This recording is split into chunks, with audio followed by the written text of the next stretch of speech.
Welcome to Smart Brown Voices, your weekly podcast featuring diverse voices from around the world, giving you insights on how others made it big in their respective fields. Now sit back, grab a notebook, and get ready to be inspired. And don't forget to use hashtag #SmartBrownVoices to share insights, moments of wisdom, and things from the show that inspire you. And now, here's your host, social media nerd and technology activist, Mr. Mike Street. Hey, what's up, everybody? It's me, Mr. Mike Street, and we're back with another edition of Smart Brown Voices. It is fall 2017. We're probably almost at episode 90. So thank everyone so much for listening to the show, for downloading the show, spreading the show through social media.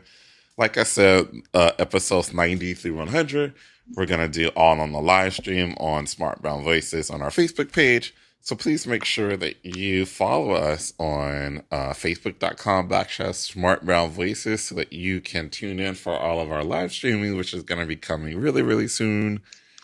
And then we'll get into our next 100 episodes. And so it's going to be fun. I'm going to do more of those on the video so that you guys can actually see some of the people that you're talking to, or listening rather, since this is a podcast. But anyway, so today we're talking with Ofo, who's, so are you in Brooklyn? I am. I'm actually right now in Chelsea at our space in LENYC. Oh, okay, nice. So tell us about your startup called Who's Your Landlord? Definitely.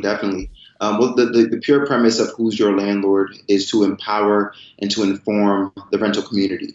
We do that through providing neighborhood insights, landlord reviews, community-driven content, and access to quality listings.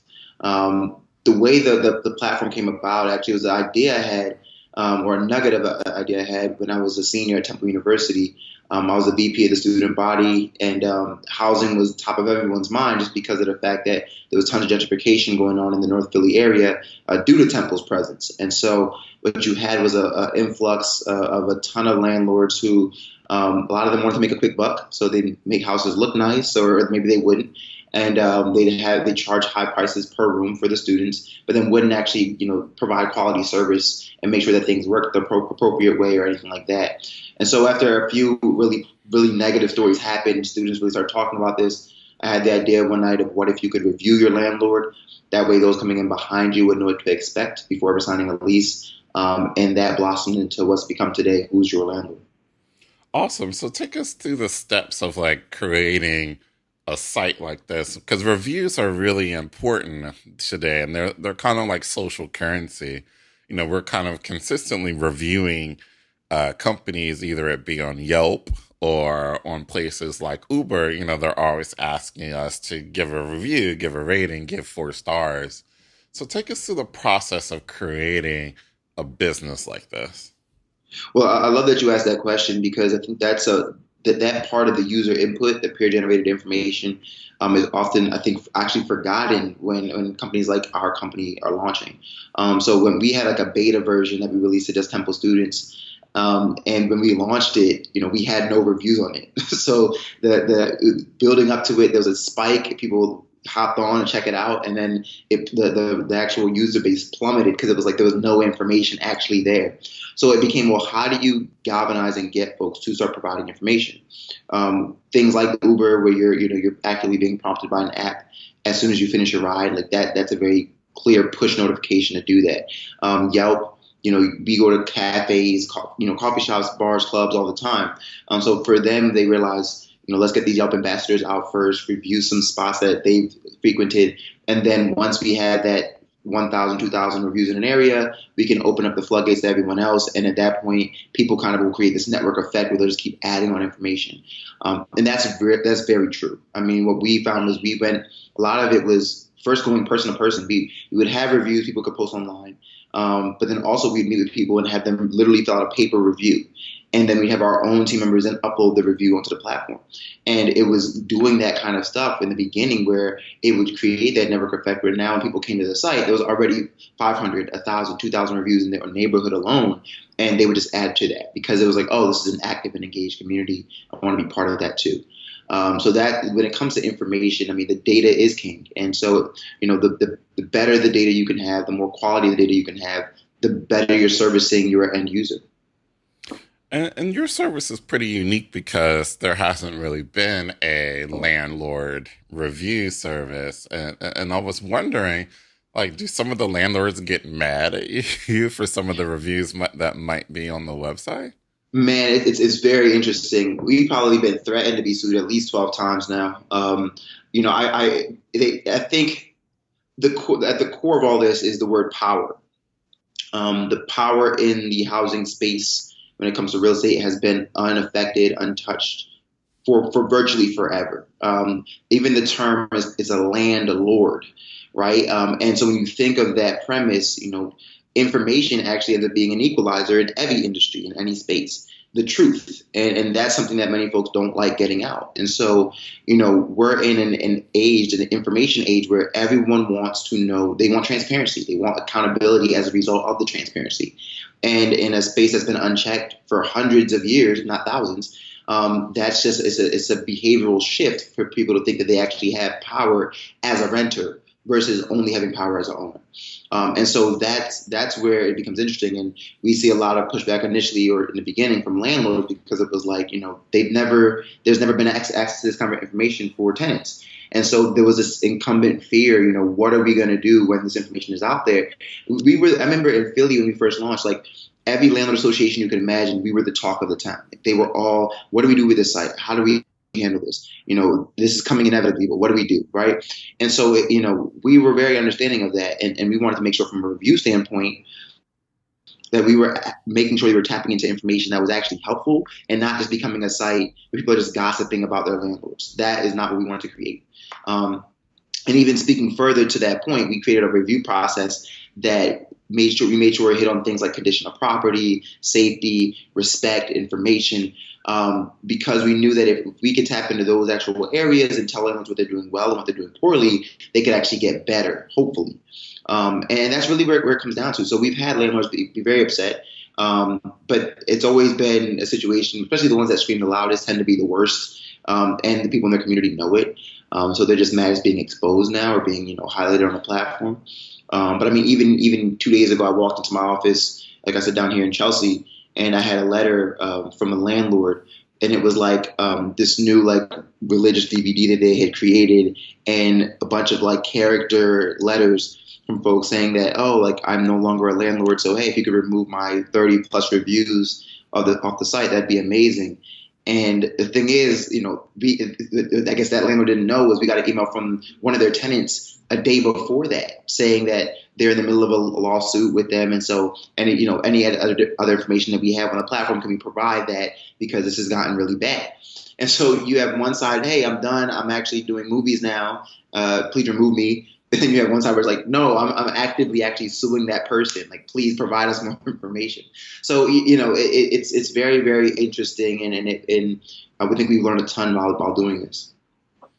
And I think it's also interesting because you're bringing in a lot of transparency to the housing market, especially in a very competitive, cutthroat space like New York City, where, people live and die by apartments all the time. Having that level of transparency is kind of critical, especially when you're trying to make these major decisions and purchases, because you wouldn't go on a vacation if you didn't go to TripAdvisor and look up the property to make sure that the place didn't have bed bugs or something like that. So I think who's your landlord kind of provides that same level of transparency and service. But then also, to your point, it really helps, makes the landlords really accountable for their spaces and making sure that everything is up to code and up to par, and it's actually a livable space, because tons of people have gotten, the raw deal when it comes to their apartments and have gone through crazy situation. So, I mean, I think people can kind of totally relate to the business that you're doing. Definitely, definitely. I mean, and to your point about TripAdvisor, I mean, you even use TripAdvisor to find out what tour guide you're going to use when you're finally on that vacation to do an excursion for 2 days, right? Like we use TripAdvisor for almost every aspect of that trip to ensure that we're safe, to ensure that we're going to have a good time, to hear what people have said. And it's not lost on us that, you know, we'll spend some time looking at reviews before we'll go to a coffee shop. Or we'll spend some time looking at reviews before we go on an excursion. Or we'll spend some time looking at reviews, you know, before we actually, you know, we go to a restaurant or whatever the case is, or watch a Netflix film. But why aren't we giving that same kind of due diligence to living, to the housing space, to our home? We're going to throw down first and last month's rent, security deposit, and a broker's fee and not have any information on who we're actually going to be living with or under for that year, for the next 2 years or more. It just doesn't make much sense. And so that's, you hit it right in the head. Like that's what we're looking to build here.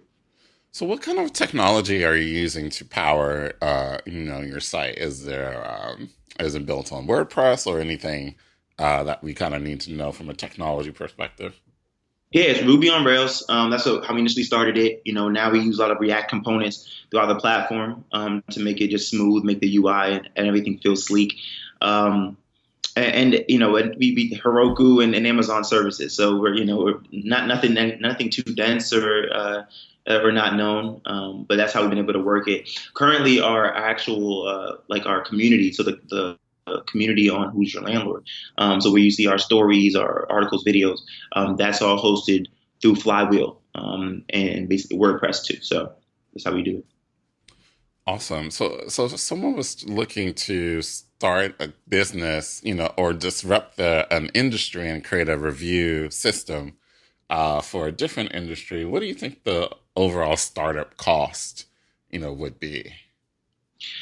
If now I can engage in a little bit of revisionist history now. So looking back, I think one of the most brilliant things we did was it actually interview and survey about 100 renters and 50 landlords, and that's how we determined what questions we were going to ask when it came to our review process. We wanted to hear from both sides because just let's be honest, just as there's bad landlords, there are bad tenants as well.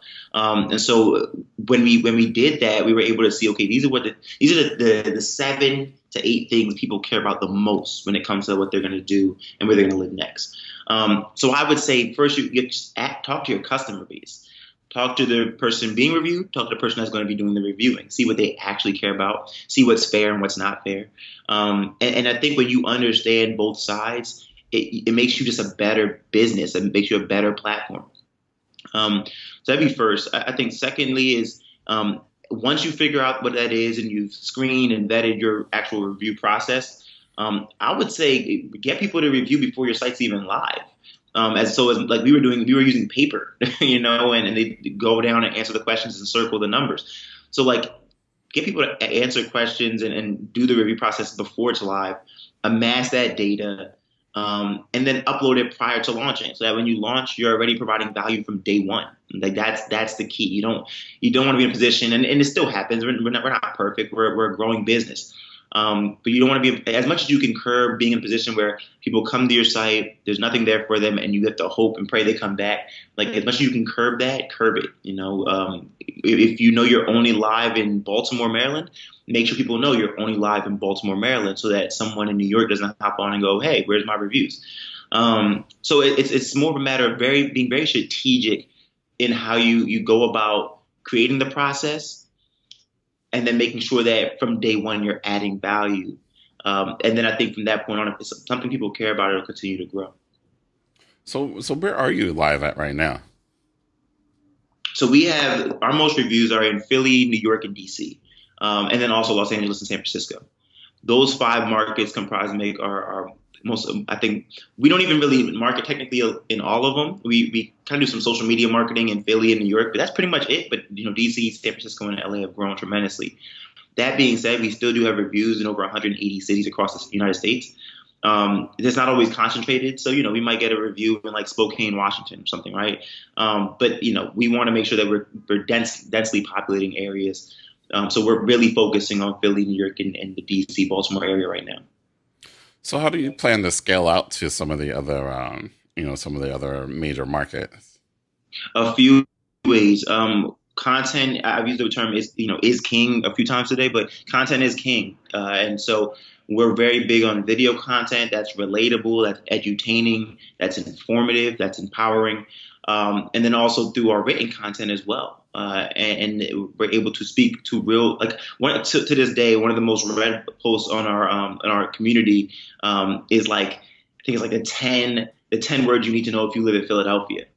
And the amount of Google hits we get every month just from that article is crazy, you know? So we speak to things people can really relate to that are all about the community, all about your neighborhood, all about empowering you to make the right decisions and at least giving you the right information you need.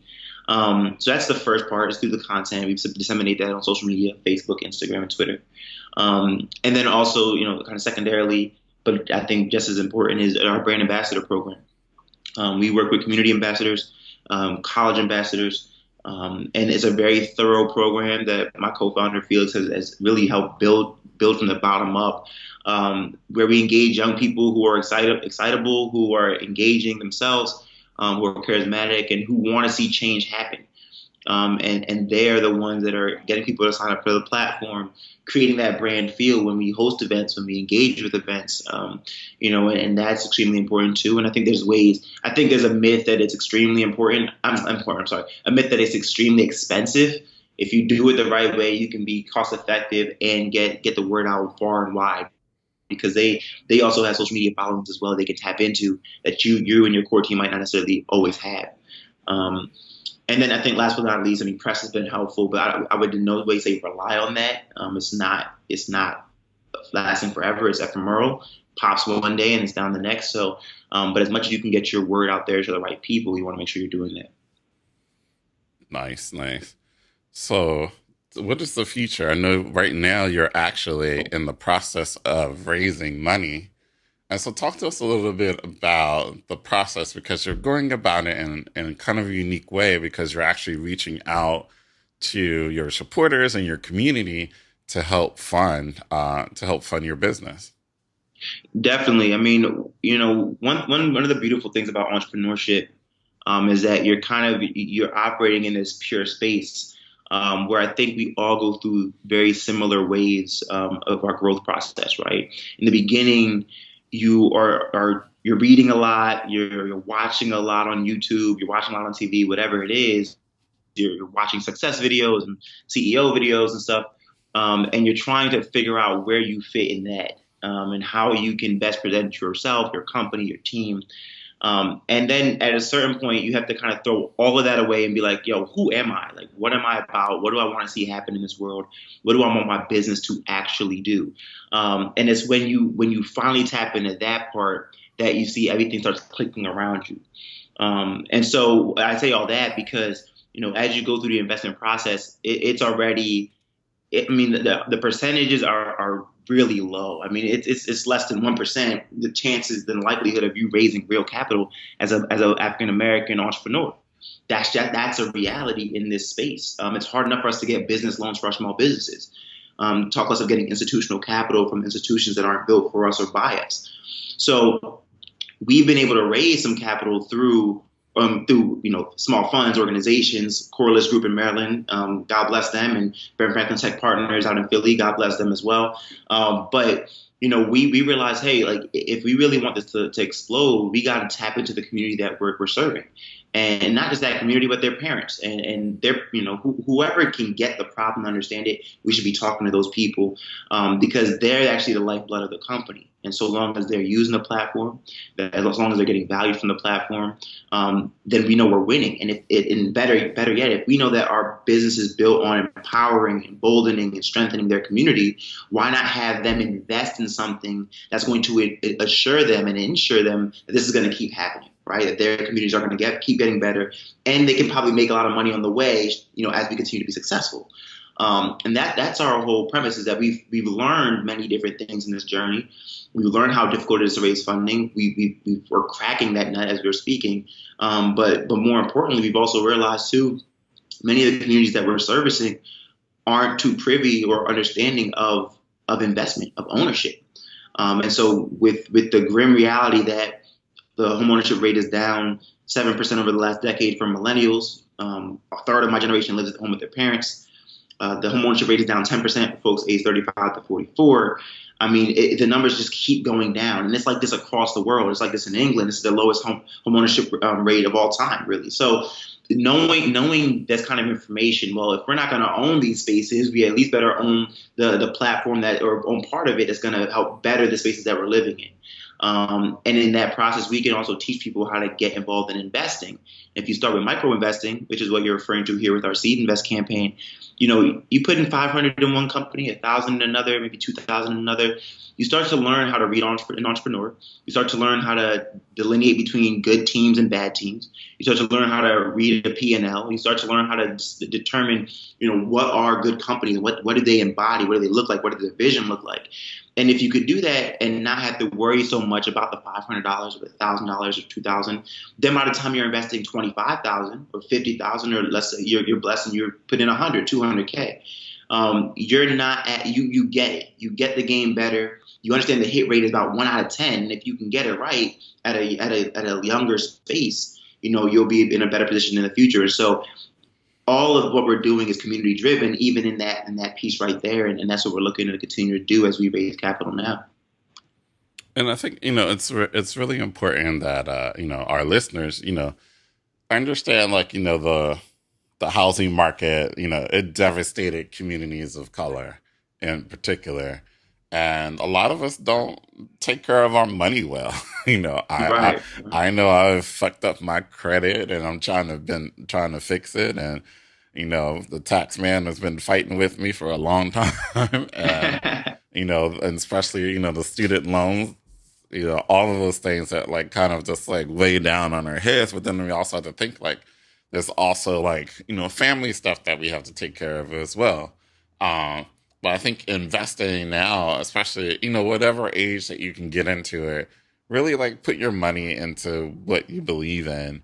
And because, we have to do it ourselves, just like Ofo is talking about, a lot of these venture capital corporations and VCs out here, they're not giving people of color the funding. A one white guy can get $100 million for a company that fails in 20 days. And, we've seen only 14 Black women over the span of the past couple of years actually get, even $1 million to fund their business. So it's really important that we take the money as a collective, and put it into companies like Who's Your Landlord? And a lot of the other guests that are on our show, we have to put our money in places so that we can see other, African Americans, Latinos, Asians, have successful startups, because they're going to be, really helpful in creating those jobs that we're, looking for, especially in the, tech and innovation space. So, I mean, what do you feel about this? You're doing this, the seed fund campaign, but it's still, it still troubles me that, a lot more of us, who have brilliant ideas, because we've had almost 100 guests on this show with brilliant ideas, and a lot of us just don't get the funding that we need to actually scale our businesses. And that's why a lot of people, go out of business, because they just don't have enough reoccurring revenue or enough venture capital, in the bank to scale, to hire employees, to do advertising, everything that you need to do to have a successful business. Like, does that trouble you? Does that keep you up at night? I mean, definitely. And I think that what you just highlighted is it starts to become more of a community focused question, driven question, because, what's the definition of insanity? It's like doing the same thing a bunch of times and expecting a different result. At a certain point, you realize, whether even it was at that period between like 2012 and 2015 where diversity in tech was everything, and it was a fad. It came, and I think it's went. I think there's more things being done, certainly, or there's more funds being created, certainly, but it's not the same in the press anymore. It's not covered the same way, and I think that the people that are actually getting the money, it's not as many people as we would actually like. And we're not getting as much transparency even in that as we like. I mean, it's white women who have benefited from diversity. We'll keep it real. Absolutely. I mean, white women have benefited. They have benefited from affirmative action. So it's the same cycle that we're seeing again. It's like we're saying, people who benefited from that diversity discussion. Now there's more white women tech CEOs, but again, if you look at some of the reports that are out there, a lot of people are leaving these companies, that came in because they don't have retention programs, or they're just not getting funding. Like, being an entrepreneur is a struggle. It's not as sexy as the TV wants you to believe. Right. And that's where I'm getting at, is that we have to decide at some point that we want to see all of us win. And I'm talking about the Black community. We have too many people who want someone else. Yeah, I want to see you do well, brother. I want to see you do well, sister, so long as you don't do better than me. And we have to get that mentality out of our people. We have to be in a space where we have to move away from exceptionalism. We can't just have one Oprah. We can't just have one Obama and one Obama family. We can't just have one-offs. That the world will make it easy for that to happen, because they'll bring you in, they'll close everybody off around you and say, we're gonna afford you with everything you could ever want in life, all the riches and everything you could ever want, all the fame you could ever want. But the thing is, like, we have people that get in there and close the door behind them. That's not what we're actually in these spaces for. Inspiration isn't enough. We have to actually get into those spaces and then use our platform in that space to create the doors to open up for other folks that look like us to get in there. And so we actually have the capital and the resources in our communities to do these positive things, right? We have 70% of the NFL looks like us. You know what I mean? 80% of the NBA looks like us, if not more. So, I was just reading the Nielsen report, and I'm going to put a link to it in the show notes, because this is very important. But I saw, Kimberly Bryant, who runs Black Girls Code, she posted the link to the Nielsen report. And there's actually a really interesting statistic in there. It talks about church tithing. And they say black people give the most money from a philanthropic, or however you say that word, perspective, every year, almost to the tune of $11 billion. So it's 25%. We give more money, even 25% more than white people, to charitable causes every year.